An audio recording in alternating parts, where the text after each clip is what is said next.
Hey, so this post has been a long time coming. I think I first publicly promised this post like 3 years ago. So let me just give you the rundown here.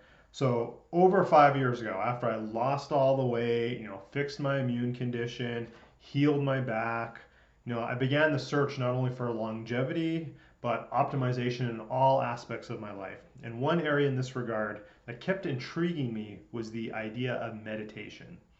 I've been hearing for years, how it's so beneficial in so many ways, and so many high performers in various areas of life and business and etc. You know, we're using meditation. I let the idea of it like ruminate in my mind for like well over a year. Then finally, on March 5th, 2017, I did my first meditation. Probably more accurately, a mindfulness practice. But sometime later that year, I wrote a blog post stating that I was talking about stress and all that sort of thing, and how meditation can be a tool for managing stress. And I said I would write about my experience after doing 1 year of meditation. Well, things go. 1 year came and went before I knew it, so I thought, okay, I'll do it at 2 years. I'll do it at 2 years. Well, you get the idea. It's now been over 4 years. So now is the time. So just to be clear, this wasn't 4 years of trying it out, stopping, starting, skipping a day here and there. As of the day I'm posting or recording this video, it's been 1,470 consecutive days of mindfulness and meditation. And it'll probably be even longer by the time I release this and you're actually seeing this. So I'm very good at getting my clients, many who've never tried meditation, mindfulness, or breath work, to get started and incorporating it into their lifestyle for all the benefits. But I'm no expert in any one style or in meditation techniques in general. So I'm not going to write an in-depth article here or a post, excuse me, on all the various forms of meditation. I'm going to list a bunch at the very end here, and you can certainly look those up on your own and explore on your own, or you can contact me and I can help you out, direct you, personalbluezones.com. But what I do want to talk about, so on my journey for health, longevity, and performance, I've been self-quantifying in one way or another since December of 2004. Yes, that was even a decade before I hit my low point when I couldn't run anymore. I couldn't tie my shoes. I couldn't pick up my infant daughter. My back was so messed up. I was sick all the time. Even before then, I've been tracking some metric in one way or another. So, yeah, back then I was still, like I said, still fat and unhealthy. The point being is that I have the data to see the changes in myself regarding my meditation and my mindfulness practice. So here's an interesting tidbit. In the year before I started my meditation practice, I averaged 5 hours and 53 minutes of sleep a night. Now that is not great for your health or your longevity. Since meditation and prior to the events of 2020, and you all know what I'm talking about, I averaged 6 hours and 45 minutes of sleep. And since mid-March 2020, it is now bumped up to 7 hours and 5 minutes. So now, as I discussed in my many courses and my speaking engagements, or with my clients, there's a lot that goes into getting quality sleep and hacking your sleep for optimization. So I'm not suggesting that meditation increased my sleep time. Just pointing out some interesting data that came out when I was going through all my past quantification data. So there are two areas that I truly feel that I've benefited from my meditation mindfulness practice. The first is in controlling my own emotions and how I deal with others, particularly my wife and my kids. I can get wound up pretty tight sometimes, and I can definitely lose my cool, and I feel that is much improved. Now, does that mean I don't get angry? I don't get triggered sometimes? Of course not. Absolutely not. But now it does take me a lot more for me to lose my cool. I have more patience with my wife. I have more patience with my kids. I want to be the best person that I can be, and that includes being the best husband and the best father as well. I'm better at walking away from an argument. I'm better at apologizing quicker after the argument. I have way more patience with my kids. I don't get upset about all the little things that kids do sometimes, like I used to. And I'm certainly faster to realize my mistake and be more willing to accept my mistake and apologize if I've reacted inappropriately to other people.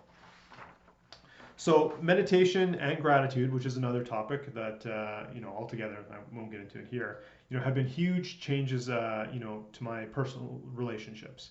And healthy relationships are, part one, step one of my 7-step Build Your Personal Blue Zone masterclass. The second area of impact for me is regarding my heart health. So now keep in mind, even when I was fat, sick, unhealthy, I did a ton of chronic cardio going back nearly 2 decades, which partially led to my serious back injury. So I have a pretty decent heart engine, and I've had one for a while. So in the year prior to beginning my meditation practice, my average resting heart rate was 53 beats per minute, or BPM. And for the last 4 years, it's been trending down to where in the last year, with all the craziness that's been going on, my average resting heart rate is 45 beats per minute. Now, that's an average. I've been as low as 41 beats per minute. Much like sleep, there's a lot of factors that can go into your resting heart rate, and which again I won't get into here, but certainly if you want to learn more about that, we can and how to hack that and how to improve that, contact me again at personalbluezones.com, and we can talk about that. But it's worth noting that in the last 4 years of mindfulness and meditation, I've not upped my cardio or my exercise. That stayed consistent. It's certainly less now. Now that I've healed myself and I know how to properly train and the proper movement and proper recovery. So you might say like, okay, eight beats per minute might not seem like a lot, but you think about it, that's a 15% reduction. 15% reduction of the stress that I'm putting on my heart on average every day.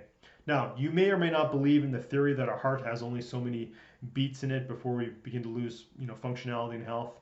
Quite honestly, I'm not sure myself on that theory, but it can hurt. It can hurt to have less wear and tear on your heart. Usage of your heart, if you will. So how did I start? This is what I help my clients with all the time if they don't already, have a meditation practice. I began using a few apps, to get me started. I started with Headspace, then I moved on to Calm and a few others, for a guided meditation, sort of just to get me started. I just use the free versions. You don't have to spend a lot of money or anything like that, or any money at all.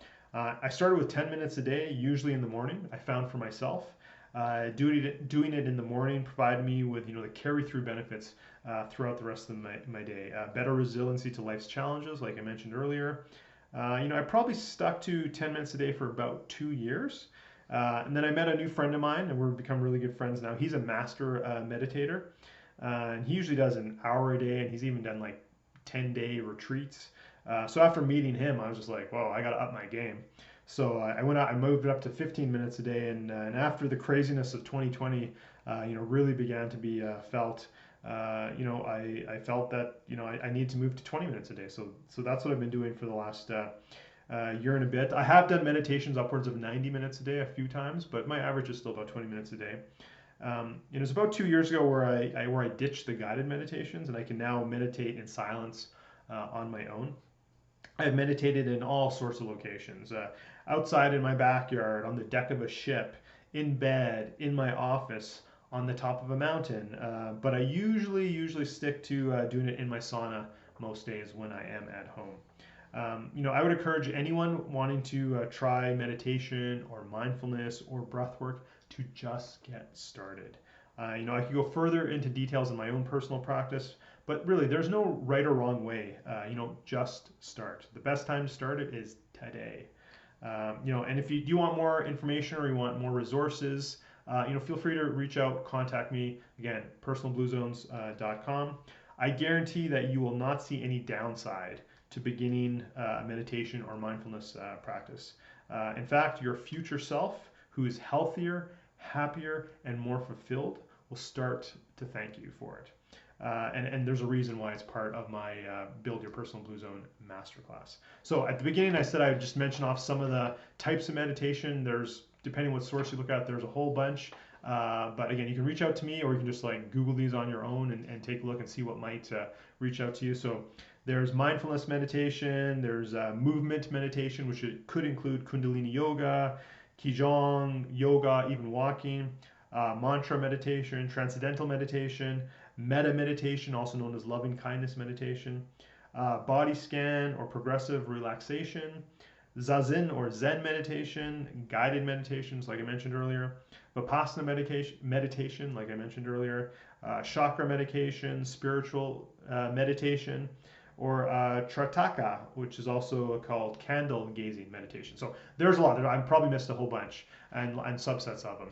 But bottom line is, I think it's super beneficial to our health, to our mind, to de-stressing, certainly for longevity. And it's certainly something that, like I mentioned, I incorporate with practice with my clients. If you want to learn more, just reach out to me, personalbluezones.com.